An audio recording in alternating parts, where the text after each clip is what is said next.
अंदर चुनाव है कि चुनाव अंत में होगा, 11 तारीख को वोट पड़ेगा, 14 तारीख को रिजल्ट आएगा। लेकिन मैं जो सपना देखता था, जो आंखों में मेरे सपना था, एक दिन ऐसा आए जब भारत में ऐसी राजनीति पैदा हो जो किसानों की भलाई हो, जिसमें गरीबों का हित हो, गरीबों की भलाई हो, जिसमें मजदूरों की भलाई हो, आमजन की भलाई हो। और भारत में जो लोग आज की तारीख में जो राजनीति में बैठे हैं, जिन्हें बड़ी संख्या में, लाखों की संख्या में किसान होकर भी किसानों के बेटे, किसान उनको वोट देते हैं, राजा बनाते हैं। लेकिन हाड़ौती में जो लोग राजनीति में बैठे हैं, वो लोग केवल किसानों के हितों की रक्षा नहीं करते, आमजन की हितार्थ को काम नहीं करते। उन्होंने राजनीति को गंदा कर दिया, राजनीति को पैसा कमाने का धंधा बढ़ दिया। इसलिए नरेश में आज सोचता है कि जैसे पूर्वी राजस्थान, पश्चिमी राजस्थान में किसानों के हितों की रक्षा राजनीति होती है, कमजोर लोगों के हितार्थ राजनीति होती है, उसी तरह हाड़ौती में भी उसी तरह की राजनीति की जरूरत है। इसकी राजनीति में निकला हूं। ऐसा कौन मिलेगा आपको जो नंगे पैर गांव में घूम रहा है? और आज से नहीं, केवल इस चुनाव से नहीं, केवल एमएलए बनने के लिए नहीं, केवल सांसद बनने के लिए नहीं, ये जो उगा है पैर हूं, नंगे पैर हूं, जिसमें कांटे लगते हैं, छाले हो जाते हैं, पर रुक नहीं रहा। इसलिए नहीं रुक रहा कि आप सबको आजाद कराना चाहता हूं, आपकी गुलामी की जंजीरों को तोड़ना चाहता हूं, ऐसा काम करना चाहता हूं, ऐसा काम करना चाहता हूं, ऐसा काम करना चाहता हूं। जब आपको काम पड़े तो उन लोगों के सामने गिड़गिड़ा लानी पड़े, उनके ढोक देनी पड़े, जिनके 4 वोट नहीं है लेकिन फिर भी राज कर रहे हैं। मैं पूछना चाहता हूं, आज जितने वोट हिंगोलिया में है आपके किसान भाइयों, जितने वोट इस गांव हिंगोलिया में है, उतने वोट पूर्वांचल भाया के पूरे विधानसभा में नहीं है, प्रताप सिंह सिंघवी के पूरे छपड़ा में नहीं है, शांति धारीवाल के नहीं है, ओम बिरला के नहीं है। जिनके 4 वोट नहीं है वो राज कर रहे हैं और हम लोग उनकी गुलामी कर रहे हैं, हम उनके पीछे पीछे ठेला उठा के चल रहे हैं। इसलिए नंगे पैर घूम रहा हूं, इसलिए जेल की यात्रा गया, झालावाड़ जेल में डाला, 8 महीने टोंक की जेल में डाला, इसलिए जेल में डाला कि हमारे खिलाफ बोले मत, हमें ललकारे मत, नहीं तो तुझे चकनाचूर कर देंगे, तुझे खत्म कर देंगे। और मेरे किसान भाइयों, मेरे हिंगोलिया के पंच कटेलों, मेरी माता बहनों, इसमें 8 महीने की जेल लेके आया, 40 दिन झालावाड़ की जेल लेके आया, अब तक 14 बार जेल ले आया, कई बार पुलिस की लाठियां खाई, कई मुकदमे लग गए। लेकिन मन में एक पीड़ा है, मन में एक पीड़ा है कि जब हमारी इतनी संख्या है, हमारी ताकत है, हम खेती बाड़ी कर अपना पेट भरते हैं, अपने बच्चों का पेट पालते हैं, तो फिर प्रमोचन भाई के दरवाजे पे जाकर हम ठोक देते हैं। इसलिए इसके आगे नतमस्तक हो। जिस प्रमोचन भाई को हमारा ठेला उठाकर आगे पीछे दौड़ना चाहिए, उसको हमने मालिक बना दिया। और वो मालिक बनने के बाद क्या कर रहा है? वो मालिक बनने के बाद हमारा शोषण करता है, हमारा नुकसान करता है, चारों तरफ भ्रष्टाचार व्यापक कर रखा है, हर गांव में एक आदमी छोड़ रखे हैं, वो एक आदमी जनता का खून चूसते हैं, वो एक आदमी अपना घर तो भरते हैं लेकिन जनता की भलाई नहीं करते। इसलिए नंगे पैर में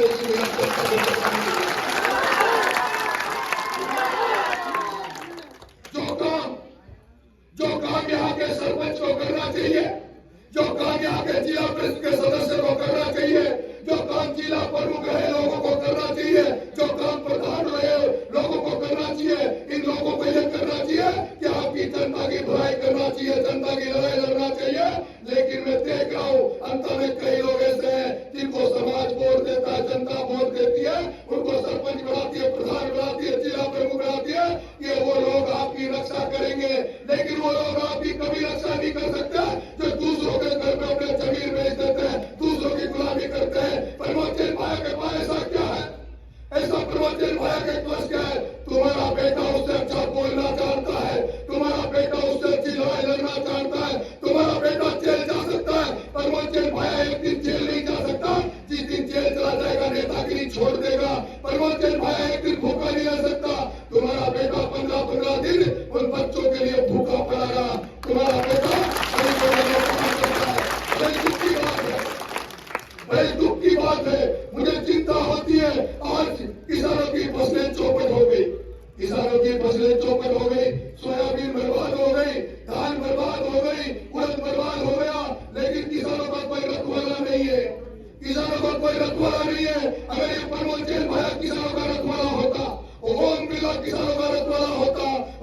प्रताप सिंह भी किसानों का रखवाला होता तो ये इतने बड़े पदों पे बैठे। ओम बिरला भारत के तीसरे नंबर पे बैठा है। अगर ओम बिरला चाहता तो फसल बीमा का पैसा अब तक तुम्हारे घरों में पहुंच जाता, अब तक तुम्हें फसल बीमा का पैसा मिल जाता। अगर ओम बिरला चाहता, अगर ओम बिरला चाहता, प्रमोद जैन भाया चाहता, ओम बिरला प्रमोद जैन भाया चाहता तो तुम्हें खाद का कट्टा 1800-2000 में नहीं मिलता, तुम्हें उतने में मिलता जितनी उसकी रेट होती है। तुम्हें अटैचमेंट के साथ खाद का कट्टा नहीं मिलता। लेकिन दुर्भाग्य की बात है, दुर्भाग्य की बात है, तुमने एमएलए बनाया कंवरलाल मीणा को। आपने कंवरलाल मीणा को एमएलए बनाया, उसने ये गलती कर दी कि प्रमोद जैन भाया के खिलाफ 18 मुकदमे दर्ज कर दिए, प्रमोद जैन भाया के काले कारनामों को उजागर कर दिया। उस बेचारे कंवरलाल मीणा ने इस बारह की धरती पर पहली बार प्रमोद जैन भाया के खिलाफ मुकदमे दर्ज करा के और उसने मोर्चा खड़ा किया। उस प्रमोद जैन भाया को तो, उस कंवरलाल को तो जेल में डाल दिया और प्रमोद जैन भाया के भ्रष्टाचार के 18 मुकदमे, भ्रष्टाचार के 18 मुकदमे, भ्रष्टाचार के पूरे देश में नारे लग रहे हैं कि प्रमोद जैन भाया खूब खाया रे खाया, गाँव खा गया। प्रधानमंत्री कह के गया अंतर की धरती पर कि प्रमोद जैन भाया से ज्यादा भ्रष्ट मंत्री कोई नहीं है। लेकिन दुर्भाग्य की बात है, यहाँ भी बीजेपी का राज है, दिल्ली में भी बीजेपी का राज है। दिल्ली में बीजेपी का राज होने के बाद भी कांग्रेस से चुनाव लड़ने वाले प्रमोद जैन भाया के घर ईडी सीबीआई नहीं जाती और प्रताप सिंह खाचरियावास के घर ईडी सीबीआई चली जाती है। कांग्रेस के नेताओं के पास ईडी सीबीआई जाती है, विपक्ष के नेताओं के पास ईडी सीबीआई जाती है। झारखंड का आदिवासी मुख्यमंत्री हेमंत सोरेन को जेल में डाल दिया जाता है। दिल्ली का ईमानदार मुख्यमंत्री अरविंद केजरीवाल को जेल में डाल दिया जाता है। फिर इसके बाद ऐसा कौन सा हमारे प्रमोद जैन भाया के जो भ्रष्टाचार का नाम करने के बावजूद भी इसके घर ईडी सीबीआई नहीं आई, क्योंकि इसके पीछे केवल एक ही राज है, इसके पीछे एक ही राज है। ये तो खुद कांग्रेस ने हमारा सबको बेवकूफ बना के दलितों को, मीराओं को, मुस्लिम भाइयों को मूर्ख बनाकर कांग्रेस के नाम पर वोट ले लेता है और वोट तुमसे लेता है और वोटों को गिरवी रख देता है बीजेपी के पास। इसके पास 18 मुकदमे हो गए, इस पर भ्रष्टाचार के आरोप लगे, लेकिन ईडी सीबीआई नहीं आ रही। क्यों नहीं आ रही? कि इसका बाप बिरला बेटा है जो बीजेपी का नेता है, इसका बाप अमित शाह बेटा है जो एक कांग्रेस में है, उसके बावजूद भी बचा लेता है। मैं आपके लोगों से कहना चाहूंगा, मैं जानता हूं पूरा गांव आज नरेश मीणा को आशीर्वाद दे रहा है और पूरा गांव नहीं, पूरा अंतर विधानसभा के हर समाज, सर्व समाज नरेश मीणा को आशीर्वाद दे रहा है। वो सर्व समाज इसलिए आशीर्वाद दे रहा है कि कोई लड़का पैदा हुआ है, कोई लड़ने वाला अंतर की धरती पे आया है जो इन भ्रष्ट नेता को चोट मार रहा है, इसके कुंडों का इलाज कर देगा। वो अंतर के लोग इसलिए इस नरेश मीणा को आशीर्वाद दे रहे हैं। उनको भरोसा हो गया कि वही नरेश मीणा जो पिपलोदी के बच्चों को न्याय दिलाने के लिए 40 दिन का जेल जा सकता है, ये वही नरेश मीणा है जो पिपलोदी में गरीब बच्चों को न्याय दिलाने के लिए 15 दिन तक अन्न छोड़कर सरकारी हॉस्पिटल में पड़ा रहा, एडमिट रहा और उनको 1 करोड़ रुपए चंदा उठा के दे के आया, सरकारी मदद उन पिपलोदी के बच्चों को करी। ये वही नरेश मीणा है, ये वही नरेश मीणा है, ये वही नरेश मीणा है, ये वही नरेश मीणा है जिसने जब जम्मा रामगढ़ में एक आदिवासी बच्चा, एक मीणा समाज का बेटा बकरी चलाने गया और बकरी चलाने गया, पुलिस वालों ने उसको मारा और उसके बाद उसने आत्महत्या जब कर ली तो नरेश मीणा वहां जाकर खड़ा हो गया जम्मा रामगढ़ में और उस बच्चे के परिजनों को 25 लाख रुपए दिलवाए, पुलिस वालों को सस्पेंड कराया, उन सारे लोगों को सस्पेंड कराया जिन्होंने उसका अतिक्रमण किया। ये वही नरेश मीणा है जिसने 2023 में जब किसानों को फसल बीमा का पैसा नहीं मिलता था तो ट्रैक्टर लेके हजारों किसानों को लेके ट्रैक्टर लेके कलेक्ट्री में घुस गया और कलेक्टर एसपी को ट्रैक्टर में खड़ा कर दिया था। ये वो नरेश मीणा है जिसने 2023 में भी फसल बीमा का पैसा आपको दिलाया, जिसने फसल बीमा का पैसा आपको दिलाया। या तो कर्नल किरोड़ीलाल भैंसला ने गुर्जर समाज के लिए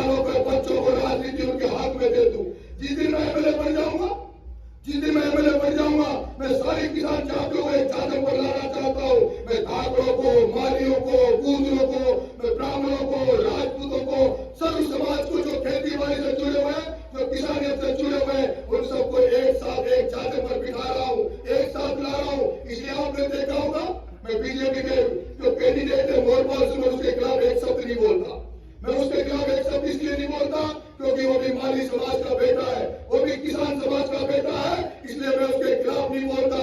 चुनाव 2 दिन का है, 4 दिन का है, चुनाव खत्म हो जाएगा, लेकिन चुनाव के बाद हम मीणा, माली, गुजर, धाकर, ब्राह्मण, राजपूत जो आज सिस्टम में नहीं है, जो राजनीति में नहीं है, उन सबको एक साथ लेकर हम उनको राजनीतिक तौर पर भी आगे बढ़ाएंगे। और जब राजनीतिक तौर पर आगे बढ़ जाओगे तो उसके बाद तुम आर्थिक तौर पर भी मजबूत होंगे।